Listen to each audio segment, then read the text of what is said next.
Señor Gimeno, usted me conoce desde hace años, yo no me rindo jamás.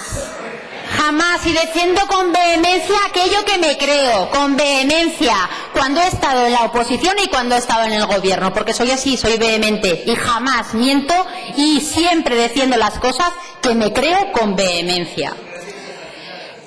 Señor Gimeno, a quien no le pueden creer es a usted. De verdad que con las afirmaciones que usted trae aquí a esta Cámara, es que no hay quien se lo crea, pero si no se lo cree ni usted. Usted se lo pasa bien, pero usted ni se lo cree. Dígalo así, si es que no nos creemos ya los grandes titulares, que se los he desmontado en mi primera intervención, de verdad, que ustedes son poco valientes.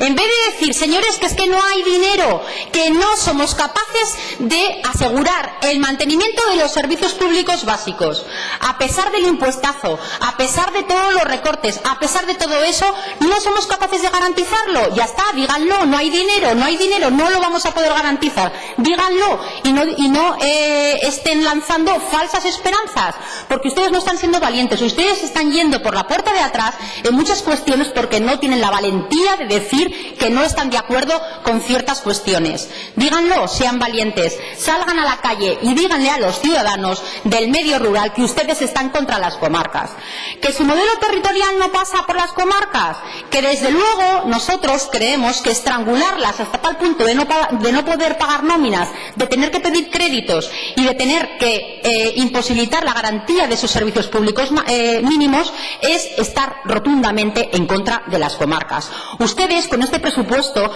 no garantizan la prestación de los servicios públicos en el medio rural. Las comarcas con este presupuesto tienen 14,5 millones menos de euros que el año pasado. Y no estamos hablando de instituciones, estamos hablando de servicios básicos que se prestan a las personas del territorio. Ustedes tampoco garantizan con este presupuesto la emergencia social. Los colectivos de exclusión social, incluso el Colegio Oficial de Trabajadores Sociales, le han hecho una enmienda a la totalidad a la ley de renta básica, señores del Gobierno. Pero si es que ustedes han sido capaces de activar hasta la marea naranja. La marea naranja han sido capaces de activarla en tan solo los meses de gobierno que ustedes llevan que llevan al frente. El señor Lambán, ustedes, señores miembros del Gobierno, le han dejado hacer el ridículo. Le han dejado hacer el ridículo porque el señor Lambán, y busco la nota de prensa, dijo: Lambán quiere que la ley de renta básica de Aragón sea pionera en España y en Europa. En España y en Europa. Señores del Gobierno, ustedes le han dicho al señor Lambán que la ley de renta básica que ustedes traen a estas Cortes es copiada, plagiada, letra a letra, coma a coma, palabra a palabra de la ley de renta del País Vasco. ¿Ustedes se lo dijeron al señor Lambán cuando el señor Lambán dijo que la ley de renta básica iba a ser pionera en España y en Europa? No se quedó tranquilo con decir que iba a ser en España, tuvo que ir hasta Europa, desde Egea de los Caballeros hasta el infinito y más allá porque ya no pudo.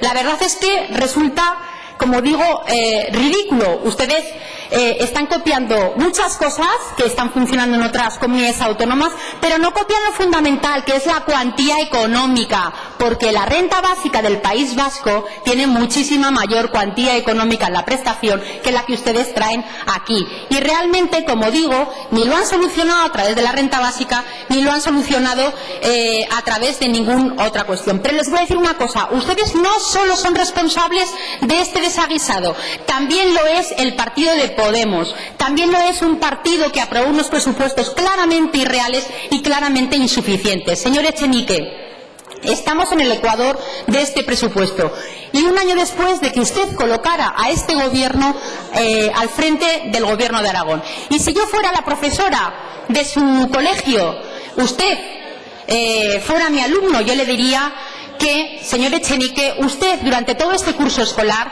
ha faltado mucho a clase, no ha hecho bien los deberes, no ha mostrado motivación, cuando ha formulado preguntas ha sido reiterativo, su nivel de rendimiento ha descendido desde el inicio del curso debido a la cantidad de extraescolares en los que usted está apuntado y usted ha hecho demasiadas pellas. Esa ha sido la realidad.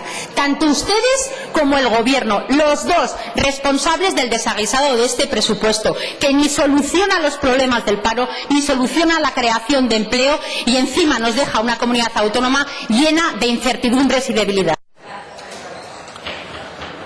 Gracias, señora diputada. Señor consejero, tiene la palabra.